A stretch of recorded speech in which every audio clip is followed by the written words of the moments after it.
Well, I better get this mess cleaned up before the wife suspects any wrongdoing. Okay, so today we have the DreameTech W10. This is the newest self-washing mopping robot that also can vacuum. Unlike some of its competition that has a suction-only port, not gonna name any names, Naro T10, sorry about that. So, the W10 has a true extractor bar with 4,000 pascals of suction. Also, the battery life is quite long at 210 minutes, has a lot of navigation, can save up to 3 maps. This sounds like the perfect robot vacuum that can self-wash, but let's go ahead and check it out.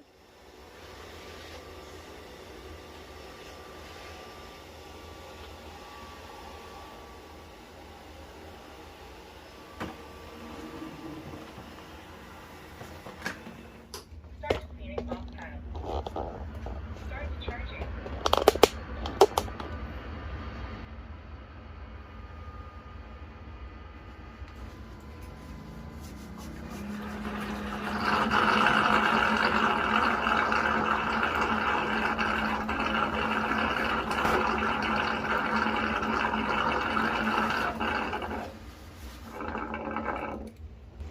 Task completed.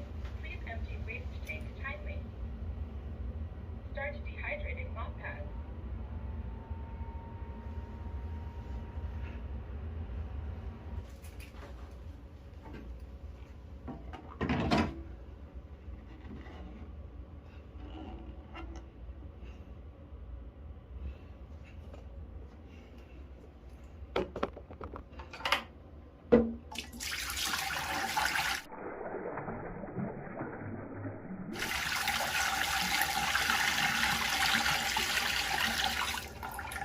Well, DreameTech is no stranger when it comes to innovation. They just released the Z10 Pro with a self-emptying bin, and now we have the self-washing robot, the W10. So let's go ahead and check out this cool new robot. It has some pretty impressive specifications, and in this video, we'll go do the unboxing, so it's included. We'll check out the application, we'll check out the features, the functionality, and how well it works in the real world.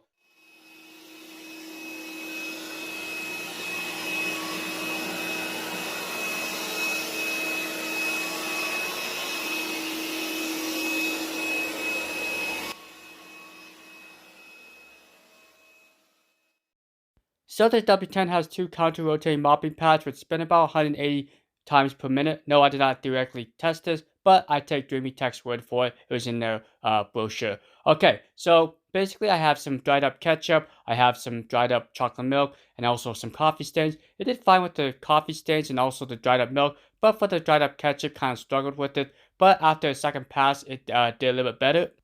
Okay, so if you have it do 2 runs, it will do a crisscross pattern. Maybe down the road they can do like a Y mopping pattern to help concentrate on these harder areas. Okay, so let's go ahead and look underneath the robot. You can see how dirty it gets. So take a look at these mopping pads. They're quite dirty. What I had to do in the past was throw them in a wash and dryer, but that can be a tedious task. No longer do you have to do that. Just basically tell the robot to go back to its docking station, and it will scrape these mopping pads on a plastic plate and get all this dirt and grime out of there.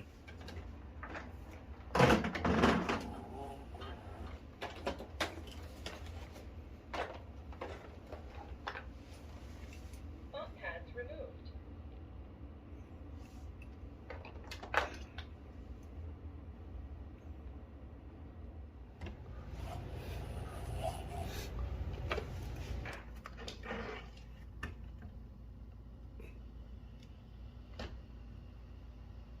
Okay, so the first thing I like to test with these robots is the navigation ability. I think this is a pretty important test just because I want to see if the robot can get to a target point where there's obstacles. Usually in the home, when you have a very active lifestyle, you're going to have obstacles, whether it be children, small pets, just stuff laying on the ground. So it's important for these robots to be able to get to an area without getting confused.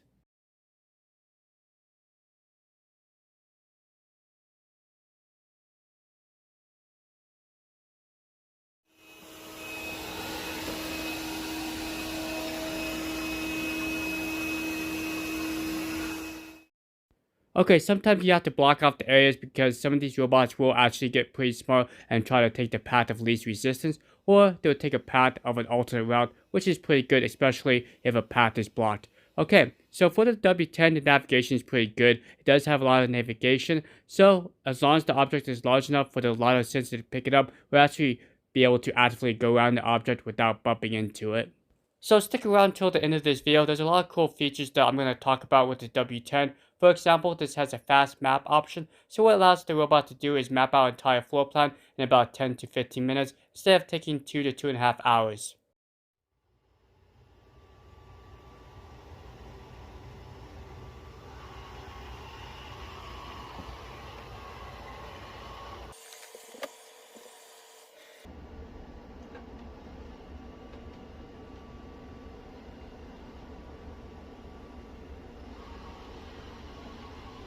Well, thank you. I spent like hours making those look all pretty. Yeah, so it looks like we have a vacuum and mopping. It's a 2-in-1 system. So we have 4,000 pascals of suction. We also have a 6,400 milliamp hour battery, which should give you about 210 minutes of runtime. Also, since it's self-washing, it has 2 counter-rotating mopping pads, which kind of rub against a plastic plate to scrape off the dirt. And it uses a 4-liter freshwater tank and a 4-liter dirty water tank. Lastly, it can self-dry the mopping pad so you don't have mildew up to 104 degrees Fahrenheit of hot air to help the drying process. Let's go and get this guy out of here. 2 counter-rotating mopping pads. This is a pretty clean-looking design. Looks like we have a couple touch capacitive buttons up top, and this is the docking station where the robot sits. Let's see. Whoa, what is? Gives you all the information about the robot. The cliff sensors and all the different components are very, very nice. Nice. Alright, so make sure you guys read these instructions, very important. Alright, so very nicely laid out. We got the mopping pads. Looks like we have, what is this, a 5-arm side brush. Looks a little smaller than what I've seen, but kind of cool. Maybe like the Nito, what was this, the Nito D7 had a similar style. Whoa, that's a pretty long power cable. Kind of flops like this or something, who knows. So it looks like we have 3 buttons here. I do appreciate that. We got a spot clean, we got the power button, which also acts as a clean button, and we got the return to home, and it's subsidiary in China. Okay, good to know. And we have these little foamy things. So make sure you remove those so your physical bump sensor works. We got the ladder navigation with the clickable dummy thingy, and we do have a flappy lid. Gives you some nice instructions of how to empty up the dustbin. Looks like, I don't know if it's washable. I'll put a little link if it's washable. And if you're interested in this robot, I'll put a link down below. I do have coupons and stuff, so check out the links. You can probably save a few bucks going through my coupon. Looks like we have a QR code to scan the app, and here's the dustbin. Very nice looking dustbin. It has a nice opening here. Very nice large opening, so you can take a vacuum tool, vacuum it out. And it does look like the filter is washable, so make it clean very easy. Okay, so let's see what else is here. We have this infrared sensor to help line up with the docking station and to help avoid objects. Nice physical bump sensor. Does look like we have a dedicated wall sensor off to the right here. And this is our exhaust vent and speaker. It charges from the rear here, so here's our 2 charging contacts to snap on. Okay, so very nice extractor bar here. It's like D-shape. So some people like this because it has a very large opening or extractor bar here. So here's a look at the extractor bar. Kind of reminds me of the Roblox style. And it looks like we can remove the ends, which is a huge plus to clean off the hair. So cool. Put these back on. Alright, so what's interesting is there's like these little grooves here. I wonder if this is going to help with the long hair. So as you going over carpets or if you have pets, it might help keep the brush clean. Looks like we do have the dual countering pads in the back here. They just snap on right there. And this does have an ultrasonic sensor. So this is great when it detects carpet as it's mopping. It's not going to mop your carpets. Also, when you take these off and just vacuum, it will probably boost up its suction, so it has an auto boost mode as well. So cool. It's a 2-in-1 sensor, works very well. I have tried other models that have this ultrasonic sensor. So we got 6 clip sensors, some nice adjustable wheels right here. So let's go and put everything back together here. You just kind of press in on the sides here, and it should just come right out. Look at the base plate. It's a very interesting design. One thing to note is this plate lifts up to help make it easier to clean underneath. This is where the dirty water goes, so there might be some dirt and grime to easily clean this.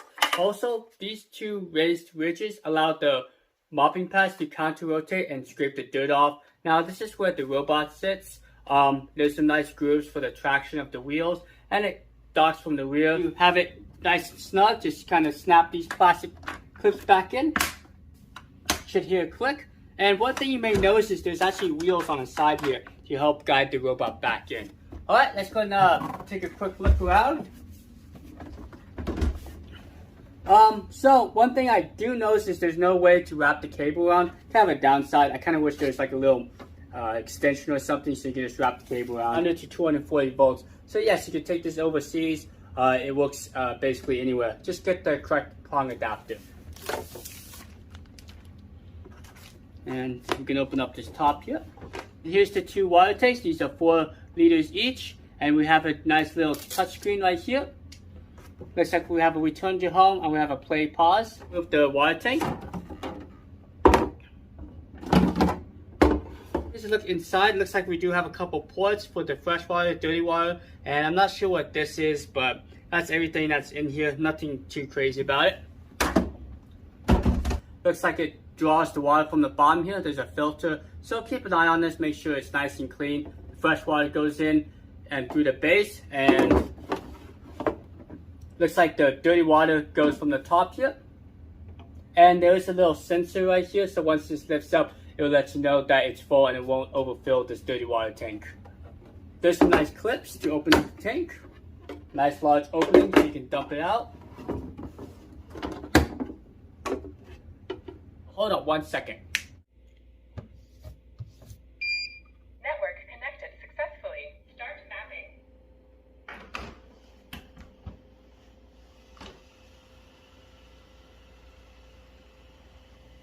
Now this is probably one of my favorite features is the fast mapping process.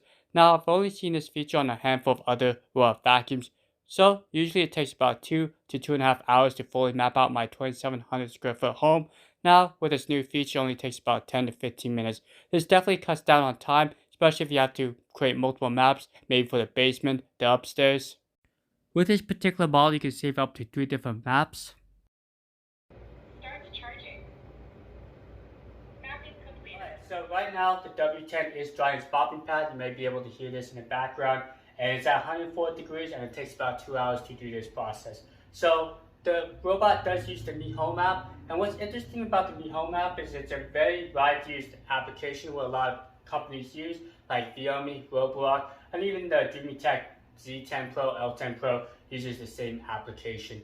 Now with this application, if you have other products that's compatible, you can use like the light switches, you can use thermostats, air purifiers. There's a whole list of other products you can use with the Mi Home app. So I do recommend trying to go into the ecosystem if you like the Mi Home interface. It really ties a lot of these products together. Okay, let's go and jump back into the W10. I'll show you the interface here. Now, with a lot of these robot vacuums that have LiDAR, you may see the main map here. This is nothing new, and of course with the map, they divide up in different colors, which allows you to do different rooms. And you can rename these rooms, you can create different zones. Keep out zones, no mopping zones, that's nothing new. Now down below you do have the room here, and it does have sequencing. What that means is if I select the office here, if I select the entryway and the bedroom, it will clean in that order: office, entry, and bedroom. Cool feature. You also have zone cleaning. One interesting thing is with the zone cleaning, I can't add an additional zone. Hopefully down the road they can add an update to offer that feature. Alright, so with map management, you can actually save up to 3 different maps. Something I haven't seen on the other self-washing robots like the Yeti Mop Station and the Nala T10. But make sure you enable the multi-floor maps before you do that, or you won't be able to save your maps. Alright, so you may notice that I divided up this entryway into 3 different sections. Why I did that is you do have the option to tell the robot to go back and clean its mopping pads and then resume where it left off. So to do that, just go into the mop pads cleaning settings and select single zone. This allows you to do that. Or you just set a preset area, 5 meters squared, 10 meters squared, or 15 meters squared. So after that, it will go back and clean. Okay, so the additional settings, you do have schedule cleanup, very similar to other robots where you can add a schedule. You can do days of the week, you can do time. Also, you can do rooms, or you can just do the entire floor plan. So you also have cleaning history. I did run a test over there, which I'll show you. Basically, the robot cleaned certain areas, and it took about 6 minutes to do these 3 different areas highlighted here. Alright, so you also have the history. Allows you to check up on the status of each of the consumables, like the mopping pads, the extractor, the side brush, and you can know when to replace those. So that's nice if you want to keep your robot in tip-top condition. You also have firmware updates, and with the more settings, you have security settings, legal information, all that fun jazz. Alright, so the last thing I want to talk about is the device settings. You can change the voice and volume. Let me go and turn this guy up. Start cleaning.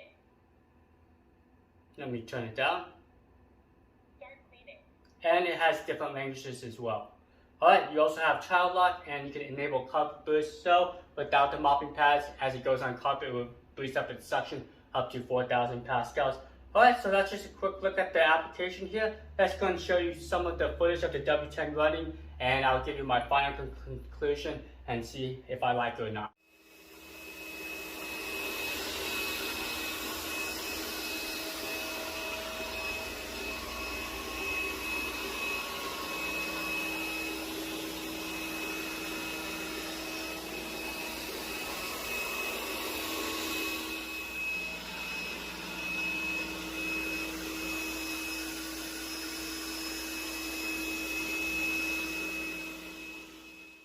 So as I was using the W10, I really found the self-washing feature very handy, especially since I can link it up to different zones. So as you can see, I have these different zones set up, and every time it completes a zone, it'll go back and wash this mopping pad. Also, I can change the water levels, so more sensitive flooring, I don't have to put as much water down.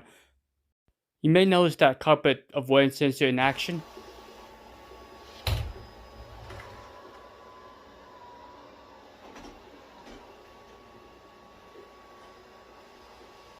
Okay, so it doesn't have a rearrange mode, I was just joking on that, but basically since the W10 does sit pretty low to the ground, it does tend to push the bathroom rugs around, so if you do have like an area rug, I do recommend picking it up, or just kind of tying it down so it doesn't push it around all over the area. So I was worried about the D-shaped design, sometimes they can get hung up, but the W10 did a pretty good job kind of navigating around and not getting its front end kind of wedged in between different corners, so I'm pretty happy with the navigation. So the cleaning performance is pretty good on that W10. It starts with the perimeter, then fills in that perimeter with a back and forth cleaning pattern.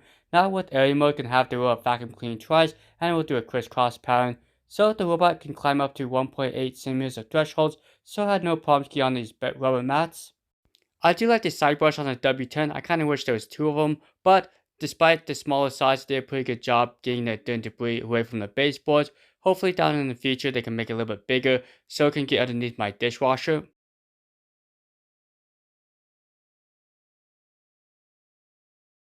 Alright, so it does a pretty good crisscross pattern. I felt like the speed of the robot was fine. It wasn't moving too fast. That's something I've noticed on some of these robots, is if they go too fast, they actually tend to miss a lot of debris on the first pass. But it looks like it got most of it on the first pass, and then going around on the second pass in the opposite direction really helped kind of get the dirt and debris from the edges of the rubber mats here. That's something that a lot of these robot vacuums struggle with, is once they get lifted up, they kind of lose the suction and may occasionally have that debris near those edges.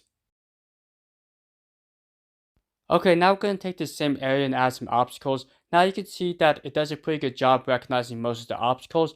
Now if the laser system doesn't see the obstacles, it will just use its physical bump sensor and kind of gently go around it. As you can see, it did a really good job with this like box there, and also did a good job with the cracker box as well. But you can see with the colored glass, it kind of didn't see it, and also with the clear glasses, it will kind of push it around. There's no damage, but that's just something to consider. Clear objects, reflective objects, these laser systems won't be able to pick them up. One thing to know is there's no obstacle avoidance sensor like a camera or laser system up front, so it just relies on its top laser dome to detect most of the objects. Okay, let's see how dirty my entryway was. We're going to check out this dirty water tank here. Yep, pretty nasty. I was vacuuming this entryway every couple weeks or so, and this thing was able to pick up some dirt and debris. Okay, so let's go and give you my final thoughts on the W10. What I think about it so far. Have been using this guy for about a month or so. To be honest with you, it's probably one of the best self-washing robots out there. I have personally tested a handful like the Nara T10, the Vinny Bod, also the Yeti mop station. Now, what makes the W10 so great is the 3-button layout. The design is really good. It's D-shaped, so round corners does struggle, and I kind of wish the sidebars was a little bit larger, but overall, it didn't scatter the glue much as the other competition. But one thing to note is this carpet avoidance sensor right here, and also carpet boost sensor did really well. It didn't miss a bead. Now, this thing does have a combination extractor bar, so over time it will collect a lot of hair, as you can see. So just take that cleaning tool and make sure you just keep it in tip-top condition. But you can remove the ends as well, so it makes it a little bit easier to get the hair off this extractor bar.